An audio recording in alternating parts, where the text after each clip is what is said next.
వైఎస్ఆర్సీపీ వాళ్ళని మర్డర్ చేయటం, నరికి చంపటం, వాళ్ళ మీద తప్పుడు కేసులు పెట్టి ప్రజలకు ఇచ్చిన ఏ హామీ నెరవేర్చలేదు కాబట్టి ప్రజల్లో తనకొస్తున్న చెడ్డ పేరుని డైవర్ట్ చేయడానికి డైవర్షన్ పాలిటిక్స్ లో ఈ రోజు వెంకటేశ్వర స్వామిని కూడా చంద్రబాబు నాయుడు గారు వదలలేదనేది మనకు స్పష్టంగా కనిపిస్తోంది. ఎందుకంటే ఆయనకి ఎప్పుడు అలవాటు, ఎప్పుడెప్పుడు ఆయనకి చెడ్డ పేరు వస్తుందో అప్పుడు ఏదో ఒక ఇష్యూని ఆయనే క్రియేట్ చేస్తాడు. దాన్ని తన వర్గీయులతో పబ్లిసిటీ చేయటం, దాని మీద డిస్కషన్లు చేసి ఎదుటి వాళ్ళ మీద నిందలు వేయటం ఆయనకు అలవాటే. కానీ ఈ రోజు మీరు చూస్తే సాక్షాత్తు టీటీడీలో తిరుమల లడ్డూ మీద ఇంత దిగజారుడుతనంగా చంద్రబాబు నాయుడు గారు మాట్లాడతారని ఎవరు ఎక్స్పెక్ట్ చేయలేదు. ఈ రోజు ఆయన మాట్లాడాక ప్రతి ఒక్కరు కూడా చీకొట్టడం మనం గమనిస్తూనే ఉన్నాం. ఎందుకంటే సాక్షాత్తు చంద్రబాబు నాయుడు గారి కొడుకే చెప్పాడు టీటీడీలో ముఖ్యమంత్రికి ఎటువంటి సంబంధం ఉండదు అని. అలాంటప్పుడు జగన్మోహన్ రెడ్డి గారు ఏదో దగ్గరుండి తిరుపతి లడ్డూలో యానిమల్ ఫ్యాట్ ని మిక్స్ చేయించినట్టుగా ఆయన ఈరోజు ఆరోపించడం ఎంతవరకు సబబని నేను అడుగుతున్నాను. ఒక్కసారి మీరు గమనించండి, చంద్రబాబు నాయుడు గారు ముఖ్యమంత్రి అయిన తర్వాత జూన్ 21వ తేదీ ఈవోగా శ్యామలరావు గారు మరి అక్కడికి రావడం జరిగింది. నెయ్యి వాసన చూస్తూ లడ్డూలో స్వచ్ఛమైన నెయ్యిని మేము వినియోగిస్తున్నామని ఆయన చెప్పడం కూడా మీరు అందరూ గమనించుంటారు. జూలై 6వ తేదీ 12వ తేదీ 2 సార్లు ట్యాంకర్లది టెస్ట్ చేయడం జరిగింది. అందులో వెజిటబుల్ ఫ్యాట్ మిక్స్ అయింది కాబట్టి దాన్ని రిజెక్ట్ చేశాము, దాన్ని వాడలేదు అని శ్యామలరావు గారు చెప్పడం మనం అందరం కూడా గమనించాం. అలాంటిది 2 నెలల తర్వాత ఇప్పుడు చంద్రబాబు నాయుడు టీటీడీకి సంబంధించిన దాన్ని టీడీపీ ఆఫీస్ లో ప్రెస్ మీట్ పెట్టి ఇలా యానిమల్ ఫ్యాట్ కలిసింది అని ఒక నింద వేసినప్పుడు దాన్ని సమర్థిస్తూ మళ్లీ శ్యామలరావు గారితో ప్రెషర్ పెట్టి ప్రెస్ మీట్ పెట్టించి ఎలా మాట్లాడిచ్చారో మీ అందరూ కూడా గమనించారు. సాక్షాత్తు నారా లోకేష్ గారే చెప్పారు టీటీడీతో ముఖ్యమంత్రికి సంబంధం లేదు అని. అలాంటప్పుడు జగన్ గారి మీద ఎలా నిందలేస్తారని నేను అడుగుతున్నా. ఈరోజు మీ ప్రభుత్వంలో మీ ఈవో ఉండగా మీరు టెస్టింగ్ చేసిన మిల్క్ లో వెజిటబుల్ ఫ్యాటా ఇంకో ఫ్యాటా ఉంటే దానికి బాధ్యత ఎవరు?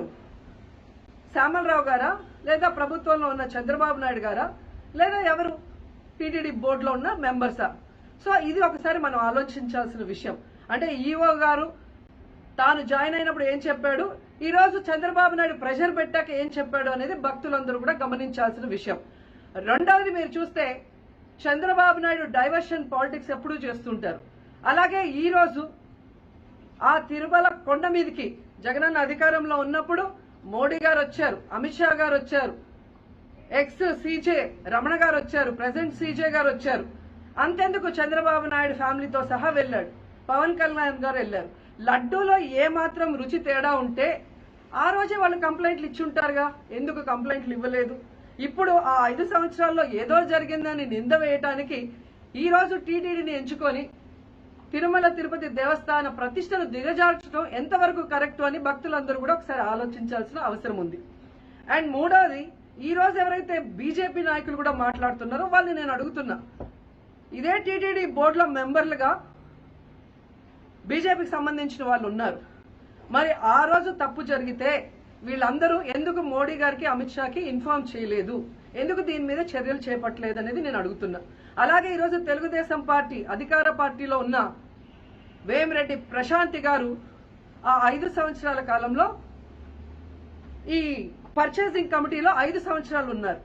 అలాగే ఇప్పుడు మంత్రిగా ఉన్న పార్థసారథి గారు కూడా పర్చేసింగ్ కమిటీలో ఉన్నారు. మరి వాళ్ళని విచారించండి, ఆ బోర్డు మెంబర్లందరినీ బయటకు వచ్చి మాట్లాడమని చెప్పండి, తప్పు జరిగిందా లేదా. ఈరోజు ఇంతమంది గొప్ప గొప్ప వాళ్ళు తిరుమలకు పోయి లడ్డు తిన్నా జరగని తప్పు వాళ్ళ పర్చేస్ కమిటీలో ఉన్న వాళ్ళు జనసేన పార్టీ తెలుగుదేశం పార్టీలో చేరిన వాళ్ళని మాట్లాడకుండా కేవలం జగన్ గారిని టార్గెట్ చేసి మాట్లాడటం చూస్తే రాజకీయ లబ్ధి కోసం తిరుమల పవిత్రను భ్రష్టు పట్టిస్తూ ఈరోజు చంద్రబాబు నాయుడు చేస్తున్న నీచ నికృష్ట రాజకీయాలు అందరూ కూడా గమనించి ఆ చంద్రబాబు నాయుడికి బుద్ధి చెప్పమని కోరుకుంటున్నా. ఇక ఫైనల్ గా తనని ఎవరూ నమ్మరు అనుకున్నప్పుడు పవన్ కళ్యాణ్ గారిని ఫ్రేమ్ లోకి తీసుకురావడం చూస్తున్నాం. ఇది కూడా మనం అందరూ కూడా గమనించాలి. ఎందుకంటే ప్రాయశ్చిత్త దీక్ష చేస్తున్నానని పవన్ కళ్యాణ్ అంటున్నారు. ప్రాయశ్చిత్త దీక్ష ఎవరు చేస్తారు? తప్పు చేసిన వాళ్ళు చేస్తారు.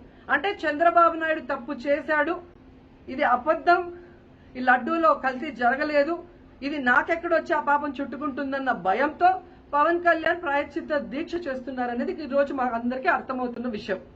ఎందుకంటే ఈ రాష్ట్రంలో తిరుమల కొండ మీద 1000 కాళ్ల మండపాన్ని కొట్టేసింది చంద్రబాబు నాయుడు, దుర్గా గుడిలో క్షుద్ర పూజలు చేయించింది చంద్రబాబు నాయుడు, విజయవాడలో 25కు పైగా పవిత్రమైన దేవాలయాల్ని కూర్చింది చంద్రబాబు నాయుడు, పూజల్లో బూట్లు వేసుకొని పూజలు చేస్తూ అన్ని తొక్కేసింది చంద్రబాబు నాయుడు గారు. ఇలాంటి చంద్రబాబు నాయుడు కోసం ఎన్ని ప్రాయశ్చిత్త దీక్షలు చేసినా ఆయనైతే దేవుడు క్షమించడు, అలాగే హిందువులు కూడా చంద్రబాబు నాయుడిని క్షమించరు.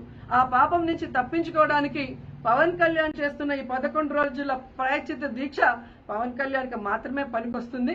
కాబట్టి ఇకనైనా తిరుమల తిరుపతి దేవస్థానాన్ని అడ్డం పెట్టుకుని జగనన్న మీద దుమ్మెత్తి పోసే కార్యక్రమాల్లో ప్రతిష్ట ఇది స్టాండర్డ్ వాల్యూ లిమిట్స్ ఎలా ఉండాలి అని వాళ్ళు చెప్పారు. ఏం చెప్పారంటే pure milk fat shall have a reading between 95.68 to 104.32, but all the ghee samples had values around 20, which means the ghee is highly adulterated. దాని సబ్సిక్వెంట్ టేబుల్లో సహజంగా నెయ్యిలో కల్తీ వ్యాపారులు కల్తీ చేసేది ప్లాంట్ బేస్డ్ కల్తీ జరుగుతూ ఉంటుంది, అదే తప్పు. అలాంటిది దీంట్లో ప్రత్యేకించి తెలియజేసింది సోయాబీన్ ఉంది, sunflower, olive oil, rapeseed, linseed, wheat germ, maize germ, cottonseed, coconut, palm ఆయిల్తో పాటు fish oil, beef tallow, lard. Fish oil మీకు తెలిసిందే, చేప నుంచి ఎక్స్ట్రాక్ట్ చేసిన నూనె. బీఫ్ టాలో అంటే పందికి సంబంధించిన కొవ్వుని. ఇవి ఎక్కువ ఉన్నాయి. ఈ దారుణం ఏంటంటే శతాబ్దాలుగా పోరాటం చేస్తున్నారు రామజన్మ అయోధ్య రామ మందిరం కోసం. దానికి కూడా వీళ్ళు 1 lakh లడ్డూస్, 1,00,000 లడ్లు ఇలా పిగ్ ఫ్యాట్ తోటి ఫిష్ ఆయిల్ 1,00,000 లడ్లు కొన్ని శతాబ్దాలుగా అయోధ్య రామ మందిరం కావాలని చాలా ప్రతిష్టాత్మకంగా తీసుకుంటే దానికి కూడా తిరుపతి లడ్లు వెళ్ళింది, టీటీడీ లడ్లు వెళ్ళింది. ఇది దేశం అంతా దీన్ని కదిలిపోయింది. ఈ రోజున ఇలాంటి అపవిత్రం జరిగింది. దీని గురించి ప్రస్తావిస్తే రిపోర్ట్లు బయటకు వస్తాయి. వైసీపీ నాయకత్వం కానీ రాజకీయ చేస్తారన్న మాట మాట్లాడుతూ ఉన్నారు. వైసీపీ నాయకులకి కానీ వారి మద్దతుదారులు కానీ నేను మనస్ఫూర్తిగా మీకు తెలియజేస్తున్నా, రామతీర్థం గొడవప్పుడు 219 గుడుల్ని మీరు అపవిత్రం చేసినప్పుడు మీ పాలనలో ఒక సగటు హిందువుగా నేను గొంతెత్తి పోరాటం చేయాలి అంటే రోడ్ల మీదకి ఆ రోజే వచ్చామని గుర్తుపెట్టుకోండి. ఆ రోజు కూడా రామతీర్థం రాముల వారి విగ్రహాన్ని మీరు అర్చకులు చేసినప్పుడు ఉంది, కానీ ఆ రోజు కూడా దాన్ని రాజకీయ పరంగా మేము తీసుకెళ్ళా. దోషులకి శిక్ష పడాలి. వీళ్ళెవరో కనుక్కోండి, ఈ రోజు వరకు మీరు పట్టించుకోవాలా.